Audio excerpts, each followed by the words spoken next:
Welcome to Royal Secret. A royal ripple is surging through the quiet corridors of Danish palaces, echoing far beyond the cobbled streets of Copenhagen and Lolland's tranquil coastlines. At the heart of this seismic shift is none other than Princess Isabella of Denmark, daughter of King Frederik X and Queen Mary, and now poised to enter a new era of royal responsibility, not just in name, but in title. Sources close to the Danish royal family have confirmed whispers of a title soon to be bestowed upon the 17-year-old princess, one that carries deep historical resonance and modern strategic weight, Duchess of Lolland. While not yet officially announced by the royal court, insiders suggest the move is not only imminent but symbolic of the monarchy's renewed vision under King Frederik's leadership. And for Isabella, it marks the beginning of something profound. This development is no accident of ceremony.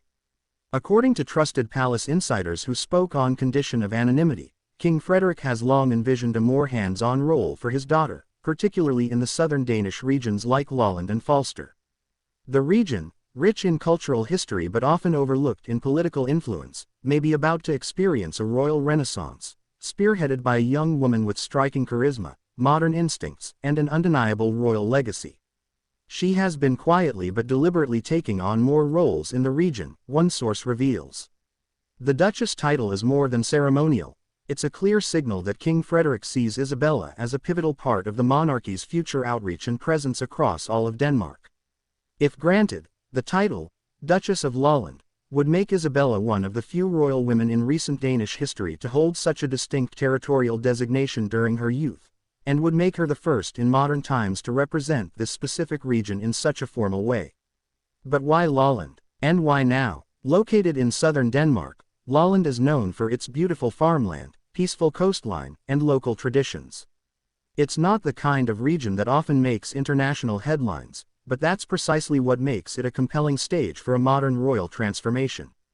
For years, Lolland has struggled with population decline, economic challenges, and a perception of being sidelined by the more urban northern hubs like Copenhagen. By aligning Princess Isabella with this region, the royal family appears to be sending a powerful message: no part of Denmark is forgotten. No citizen is out of reach. The symbolism here is rich. Isabella, still in her teens but maturing rapidly into a confident young woman, could represent hope, investment, and inclusion. Her presence might spark new conversations about Lolland's cultural identity, economic future, and youth engagement. It's a match that carries both historical weight and emotional significance, explains royal historian Drive Johan Christensen, who has studied the symbolic use of titles in Scandinavian monarchies. By becoming the Duchess of Lolland, Isabella can help bridge the gap between monarchy and the people in regions that feel overlooked. To understand the significance of this title, we need to look at the young woman behind it.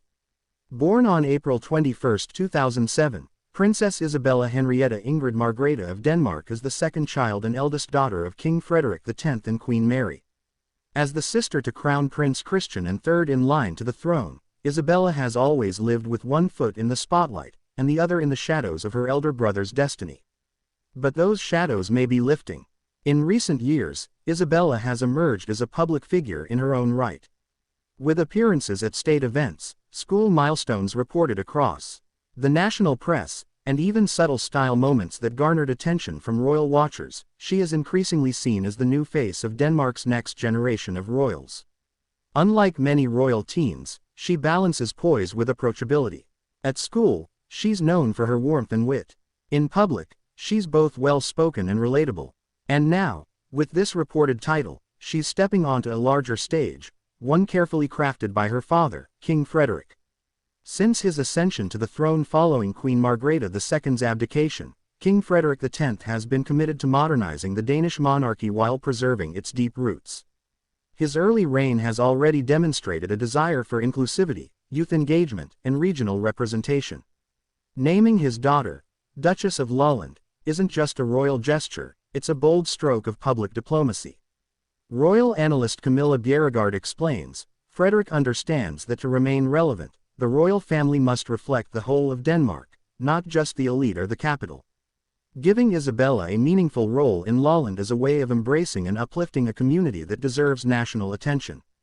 This approach mirrors broader European trends, where royal families are redefining roles to suit the modern age. In the UK, Princess Charlotte and Prince Louis are already being viewed through the lens of future impact. In Sweden, Princess Estelle is being raised as a cultural ambassador. And now, in Denmark, Princess Isabella may become the emblem of royal reinvention in the kingdom's heartland. While no official ceremony has yet been announced, sources suggest that a formal investiture or public event could take place later this year, possibly at Christiansborg Palace or even Maribo Cathedral, one of Lolland's most historic sites. There is talk of a symbolic tour across the region, where Isabella would meet local farmers, business leaders, and schoolchildren, echoing the royal visits of old, but with a distinctly 21st century tone.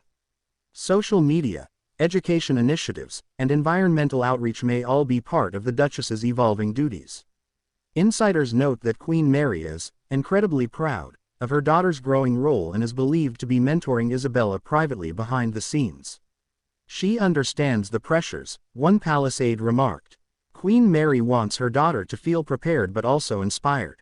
The Danish public, known for its warmth toward the royal family, has already begun buzzing with speculation over the new title.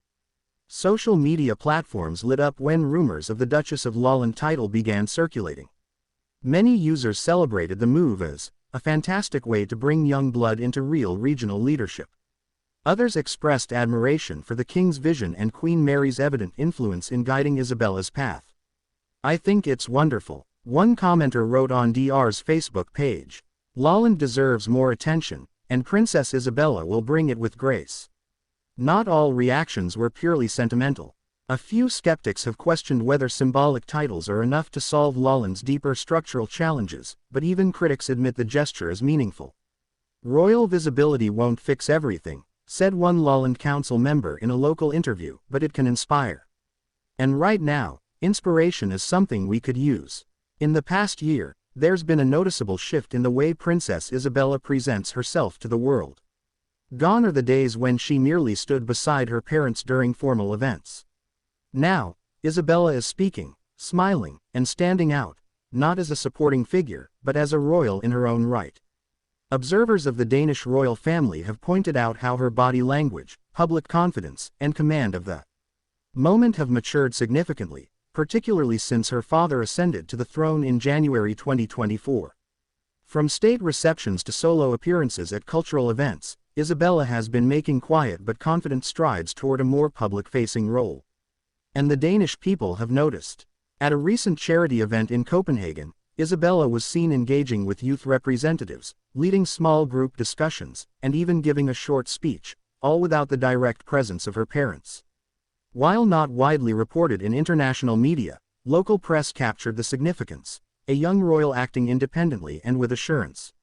"I was impressed," said one attendee, a 16-year-old climate activist who participated in the session. "She wasn't just there to wave. She asked questions. She listened. She really cared." The event, hosted by a regional sustainability group, may seem small on paper. But in royal terms, it's monumental. The palace didn't announce her attendance with fanfare. There were no photographers briefed ahead of time. It wasn't a photo op, it was a test of leadership. And by all accounts, Princess Isabella passed with distinction. This is precisely the kind of groundwork that makes a title like Duchess of Lolland more than ceremonial. It's preparation, it's strategy, it's symbolic evolution. Much has been said about Queen Mary's transformation from Tasmanian-born commoner to one of Europe's most admired queens. But now, her legacy may be even more profound, as a mother and mentor to the next generation of royal women. Those close to the family suggest that Queen Mary has been quietly coaching Isabella for this next stage of her life, offering guidance on diplomacy, engagement, and the unique responsibilities of modern royalty.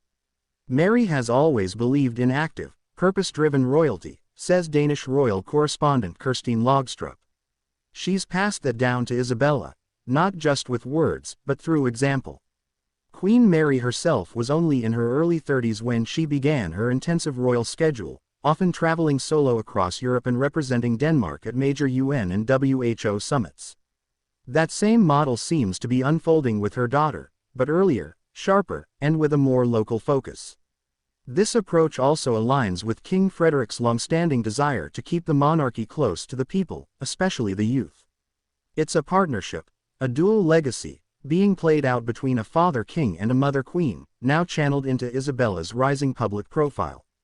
Across Europe, a generational shift is quietly reshaping monarchies from Spain to Sweden.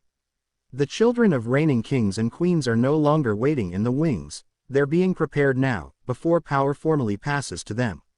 Let's take a closer look. Princess Leonor of Spain, the heir to the Spanish throne, delivered a highly acclaimed speech at the Princess of Asturias Awards at just 14 and now attends military academy. Princess Catharina Amalia of the Netherlands has begun traveling with her parents on official state visits and recently gave her first public statement defending her role and responsibilities.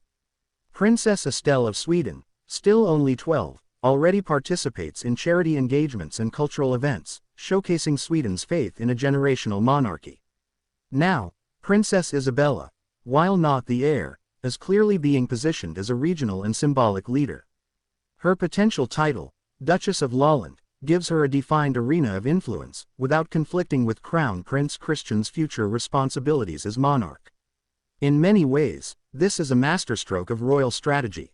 Rather than wait for marriage or adulthood, Denmark is putting Isabella to work, now, says European royalty analyst Emma Lind. And it's working. She is becoming a symbol of youth leadership, regional identity, and modern royalty. Unlike many countries where public support for the monarchy is fragile or declining, Denmark's royal family enjoys strong and enduring popularity, in large part due to their approachable style, community presence, and sense of duty. And in Princess Isabella's case, that public support seems to be growing by the day.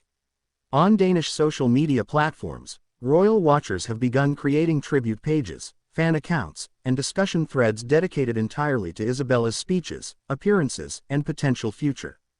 Even before her 18th birthday, she is being talked about as a possible champion for young Danes, particularly girls.